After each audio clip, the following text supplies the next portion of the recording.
Hello and welcome to Inside the Drama Lounge. This week we have a very special guest from The Burial at Thebes, the actress playing Antigone, Kelly Dietrich. Hello.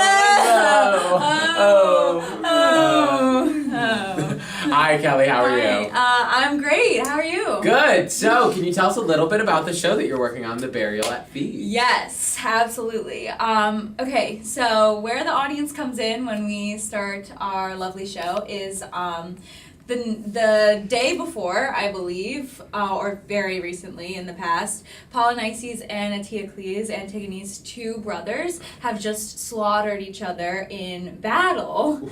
And so they're both dead, and the throne comes to Creon because, as he says, he is next of kin to the dead and doomed. So he takes over Thebes, and he's trying to maintain control because they're just coming out of a civil war. So he issues a decree that anyone who buries Polynices, who was traitorous against Thebes, anyone who buries his body is also a traitor to the state and will be executed. And Antigone, who loves both of her brothers dearly, her brother Eteocles is buried as a soldier with full honors, so he is given all the rights that he deserves, but Polynices is left to rot out in the field, so Antigone takes it upon herself to bury him, and that is where we receive the major conflict of this show, and you see how Creon reacts to that and what turmoil that causes in the state of Thebes. Cool, very cool. Burial at Thebes, Antigone is a Greek tragedy, so it's been done multiple times. But what is so specific about this production? What makes it so special? Well, I think it's very exciting that Hofstra is doing a production of this show when we're doing it because it applies to so many different events around the world. And we talked about when we were in the rehearsal process bringing in events that we saw in the world that were parallel to the events and the conflict that was taking place in this show, where it's like an individual against the state. And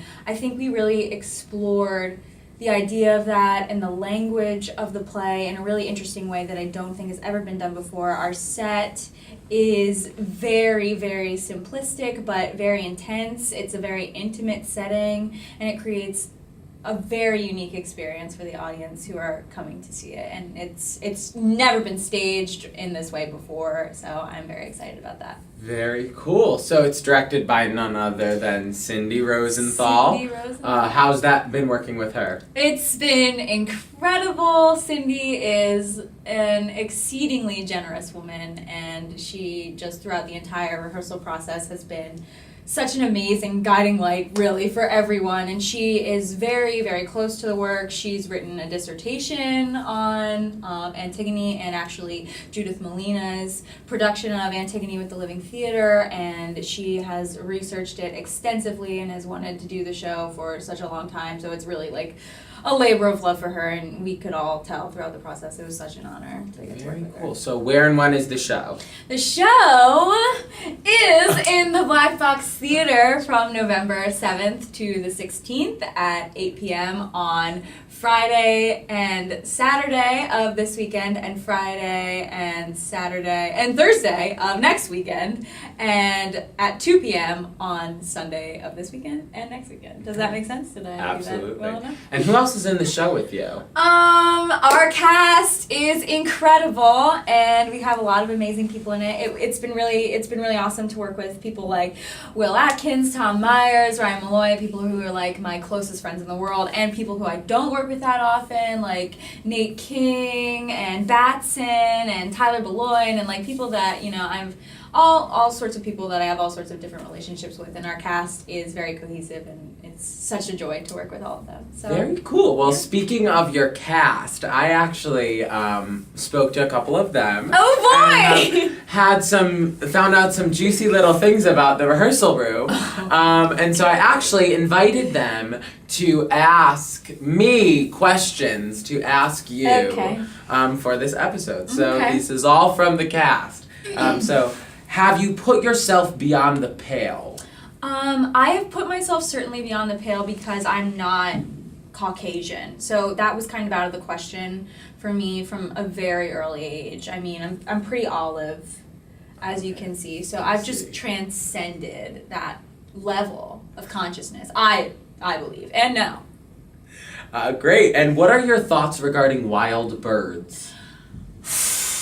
I think they function most effectively when around an empty nest, where they really can just go hog wild and just peck out the eyes of onlookers and anybody who gets in their way.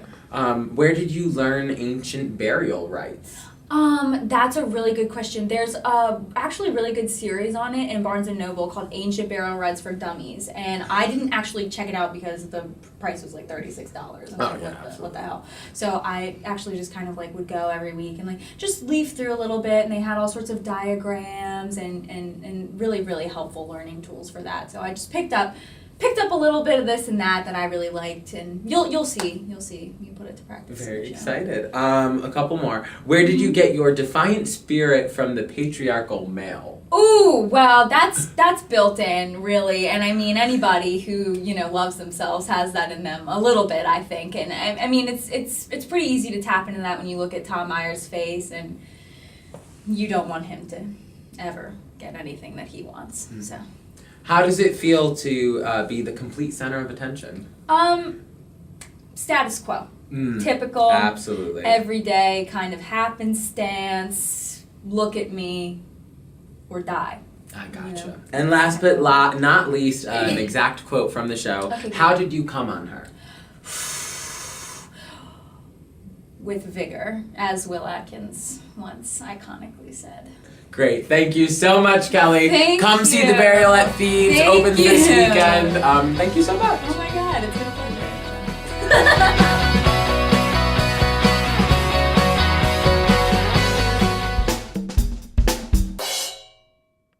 pleasure.